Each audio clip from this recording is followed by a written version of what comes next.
bosku, dimanapun kalian berada, gimana kabarnya? Semoga kalian dan keluarga dalam keadaan baik-baik saja ya. Kali ini kita akan membahas Dongwon Throne of Cell episode 34 yang tayang hari Kamis ini. Perlu diingat, ini hanya sekedar bocoran spoiler yang episodenya rilis tanggal 22 Desember 2022. Jadi, jika narasi dan video berbeda, mohon dimaklumi ya. Untuk kalian yang penasaran tentang cerita Throne of Cell episode 34 ini yang tayang 1 minggu sekali, oke, langsung aja kita ke ceritanya, gas. Pada ending episode 33 sebelumnya, kita diperlihatkan Lin Xin yang tidak mau satu grup dengan Chai mencoba menukarkan bola ungunya kepada dua besti Duan Yi dan Jia Wu, yang mana dengan jurus 1000 penjilat dan rayuan mautnya, ia mulai mengompori Duan Yi dan Jia Wu dengan memberitahu mereka berdua bahwa bola ungu yang dipegangnya merupakan salah satu grup yang berisikan para pejuang terlemah yang memungkinkan mereka untuk dengan mudah memenangkan kompetisi. Saat ia meminta kedua besti ini untuk menukar bola yang mereka miliki dengan bola ungunya, awalnya Duan Yi dan Jia Wu menolak tawaran dari Lin Xin karena mereka beralasan tujuan mereka mengikuti kompetisi ini hanya untuk mencari penantang terkuat, bukan penantang tercupu. Tetapi karena Lin Xin terus merayu mereka dengan mengatakan bahwa bola ungunya juga menyimpan prajurit terkuat di bumi dari kuil assassin, yang bahkan paladin seperti Sui Peng cukup menyeganinya. Ini mengejutkan duo besti ini, serta mereka tampak sedikit tertarik untuk melawan gadis tunanetra seperti Chai saat mereka berdua segera berebut menukarkan bola mereka dengan bola ungu Lin Xin. Serta hal ini juga memancing perselisihan di antara mereka, yang membuat baku hantam adalah jalan satu-satunya.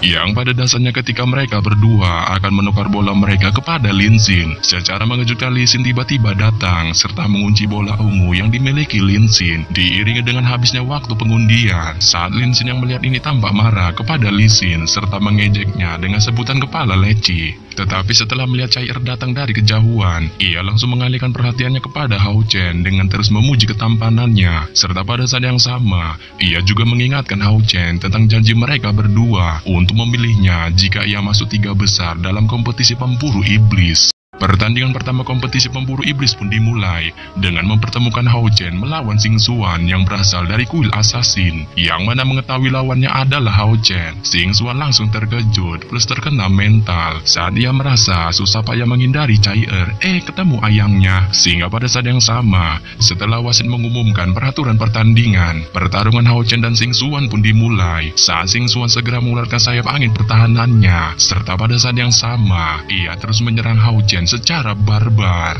Nah, ini dia bocoran spoilernya. Setelah Xing Xuan terus menyerang Hao Chen secara barbar dengan sayap angin pertahanannya, sosoknya dengan kecepatan kilat bergerak di sisi kiri punggung Hao Chen saat dua belati hitam muncul di kedua tangannya, serta masing-masing dari belati itu menargetkan langsung ke arah punggung serta leher Hao Chen. Tetapi pada saat yang sama, saat dalam sepersekian detik belati itu akan menancap ke anggota tubuh Hao Chen, Hao Chen tiba-tiba bergerak dengan cepat serta melangkah ke depan untuk dengan cepat membalikan tubuhnya menghadap Xing Xuan yang saat ini ada di punggungnya. Sehingga pada saat yang sama, ketika belati dari Xing Xuan akan menusuknya, itu segera meleset ke arah punggung baju jirannya. Saat serangan dari belati itu hanya menghasilkan percikan di baju jirannya tanpa sedikit pun mengenai tubuhnya. Dan setelah menghindari serangan Xing Xuan dengan baju jirannya, pusat gravitasi Hao Chen tidak goyah sedikit pun saat dia mengeluarkan keterampilan perisai cahaya yang segera bersinar kuat. Sehingga pada saat yang sama, ketika perisai cahaya itu langsung melebar ke depan, itu berubah menjadi perisai besar yang langsung menghantam Xing Xuan. Serta pada saat yang sama,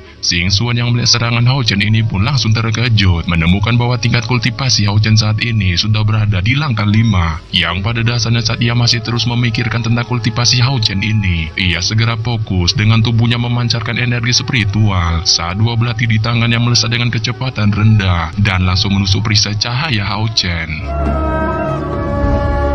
Namun demikian, kedua belati Xing Xuan tampaknya kalah saing dengan perisai cahaya Hao Chen saat dengan suara dentuman logam, tubuhnya terpental mundur cukup jauh setelah hantaman kedua serangan itu. Tetapi pada saat yang sama, ia tampaknya masih cukup kuat saat ia segera mengambil kesempatan untuk melompat pergi tanpa mengalami cedera sedikit pun. Sehingga pada saat yang sama, Hao Chen yang melihat Xing Xuan dengan panik melompat pergi ini pun tampaknya tidak tinggal diam, serta tubuhnya meluncur dengan serangan sambaran petir langsung membidik Xing Xuan. Suan saat bila yang terbuat dari cahaya emas segera diluncurkan ke arahnya.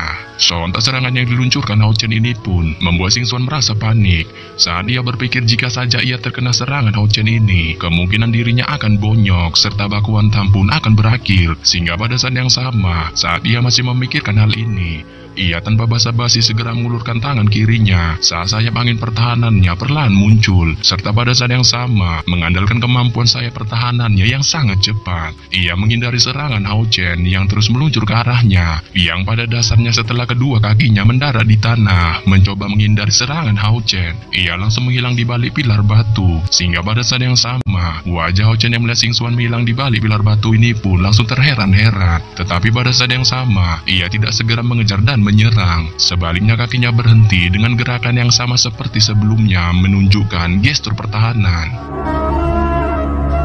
Melihat Hao Chen lagi-lagi terdiam menunjukkan gestur pertahanan, Xing Suan yang bersembunyi di balik pilar batu perlahan mulai berpikir bahwa dirinya kemungkinan tidak bisa secara langsung melawan Hao Chen. Tetapi pada saat yang sama, ia merasa dirinya kemungkinan masih memiliki peluang tipis untuk memenangkan pertarungan melawan Hao Chen dengan cara menggunakan teknik mode menghilang. Sehingga pada saat yang sama, setelah memikirkan hal ini, Xing Suan memutuskan untuk tidak keluar serta tidak mengambil inisiatif untuk menyerang Hao Chen secara barbar saat ia berbalik kembali ke arah yang berlawanan, berdiri di tempatnya tanpa bergerak sedikit pun. Serta pada saat yang sama, Hao Chen yang sedari tadi tidak menemukan batang hidung Xing Suan ini pun tampaknya tidak sedikit pun merasa panik karena tidak menemukan lokasinya, melainkan ia hanya terus mempertahankan kondisi pertahanannya serta juga perlahan menutup kedua matanya. Dan setelah Hao Chen masih menutup matanya serta Xing Suan menghilang tak tahu rimbanya, seluruh arena stadion langsung tenggelam dalam keheningan yang membagongkan. Tetapi pada saat yang sama,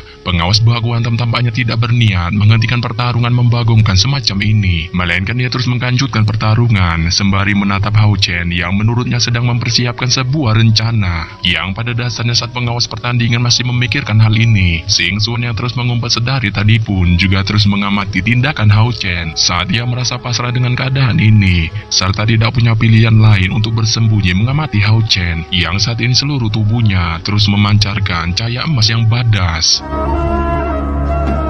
Waktu pun terus berlalu saat Hao Chen yang saat ini masih terus dalam mode diamnya, yang pada dasarnya setelah beberapa menit kemudian ia pada akhirnya tiba-tiba melangkah dengan tubuhnya dikelilingi oleh kabut tebal yang menyebar saat dia mengangkat pedang cahaya di tangannya. Serta pada saat yang sama, semburan putih perlahan menyala keluar dari pedangnya dan dalam waktu satu tarikan napas, pedang cahayanya sudah berubah menjadi putih. Sehingga pada saat yang sama, setelah perubahan terjadi pada pedang cahayanya, tatapan Hao Chen segera mengarah ke arah salah satu pilar saat dia melihat serta merasa bahwa pilar yang ditunjuknya itu merupakan tempat bersembunyinya Xing Suan. Dan saat Hao Chen masih menunjuk ke arah salah satu pilar yang menurutnya tempat bersembunyinya Xing Suan yang saat ini masih ngumpet santuy pun segera menghela napas lega serta tertawa ngakak saat dia melihat ketululan Hao Chen yang menuju salah satu pilar yang bukan tempat bersembunyinya. Sehingga pada saat yang sama, setelah menghela napas lega dengan ketululan Hao Chen, Xing Suan tampaknya merencanakan sesuatu di dalam hatinya, yang pada dasarnya saat ia masih memikirkan rencana ini, ia melihat pedang cahaya di tangan Hao Chen dengan energi badas cahaya putih akhirnya terbang. Tetapi pada saat yang sama, saat pedang cahaya itu terbang keluar, Xing Suan segera terkejut terheran-heran saat dia melihat bahwa meskipun Hao Chen melihat ke arah pilar lain, ujung cahayanya yang diarahkannya secara mengejutkan tepat menuju ke arah pilarnya. Sontak ini membuat panik Xing Suan saat kedua kakinya langsung mengerahkan kekuatan untuk bergerak pergi dari pilar batu yang ditempatinya saat ini dengan maksud untuk menghindari serangan dari Hao Chen. Namun tepat baru saja ia akan menghindar, pada saat ini mata Hao Chen tiba-tiba memancarkan cahaya cerah saat dengan serangan pamungkasnya ia segera terbang serta menyerang ke arah Xing Suan. Setelah terkena serangan badas dari Hao Chen, tubuh Xing Suan langsung terpental cukup jauh saat kesuraman segera terpancar di wajahnya dengan keringat dingin yang terus mengucur di tubuhnya. Sehingga pada saat yang sama, dengan ketakutan dan kegugupan di wajahnya saat ini, ia pada akhirnya mengakui kekalahannya dengan Hao Chen. Saat wasit yang melihat bahwa Xing Suan telah menyerah, segera menyatakan bahwa pemenang pertandingan pertama di grup 2 ini adalah Hao Chen. Dan setelah Hao Chen berhasil memenangkan pertandingan pertamanya di kompetisi pemburu iblis di grup 2, kini kita akan disajikan pertandingan kedua yang tidak kalah serunya seperti baku hantam Hao Chen dengan mempertemukan Lin Xin dari kuil penyihir melawan si Masian, si pria berkepala pelontos dari kuil pendeta. Sehingga pada saat yang sama, setelah pengawas pertandingan menyebutkan nama mereka berdua untuk memasuki arena baku hantam, Lin Xin serta si Masian yang saat ini memegang tongkat saktinya segera berjalan memasuki arena baku hantam. Serta pada saat yang sama, setelah melihat Lin Xin dan si Masian masing-masing sudah memasuki arena baku hantam, pengawas pertandingan segera mengumumkan peraturan pertandingan, yang mana dikarenakan prajurit dari kuil pendeta tidak pandai baku hantam, pengawas pertandingan mengatakan bahwa jika si Masian dapat berhasil bertahan selama 10 menit saja dari gempuran serangan Lin Xin selama pertandingan berlangsung, ia akan dianggap sebagai pemenang dalam pertandingan ini. Sehingga pada saat yang sama, setelah pengawas pertandingan mengumumkan peraturan ini, pertandingan grup 2 antara Lin Xin dan si Masian pun akhirnya dimulai, yang pada dasarnya setelah pertandingan dimulai, Lin Xin menghadap ke arah si Masian dengan menunjukkan senyum tampan di wajahnya saat ia memberitahu si Masian bahwa ia merupakan prajurit peringkat 1 di kuil penyihir. Serta pada saat yang sama, dengan kesombongan dan keangkuhannya, ia juga menyuruh pria berkepala pelontos ini untuk menyerah sajalah atau aku nih pemenangnya dalam pertandingan ini. Sehingga pada saat yang sama, si Masian yang mendengar baceritan dari Lin Xin ini pun langsung marah saat dengan tongkat saktinya yang memancarkan cahaya emas, ia langsung menyerbu ke arah Lin Xin. Tetapi pada saat yang sama, Lin Xin yang melihat ini segera mengangkat tangannya saat esensi api yang segera berubah bentuk menjadi kristal awan api segera muncul serta melindunginya sebagai tameng.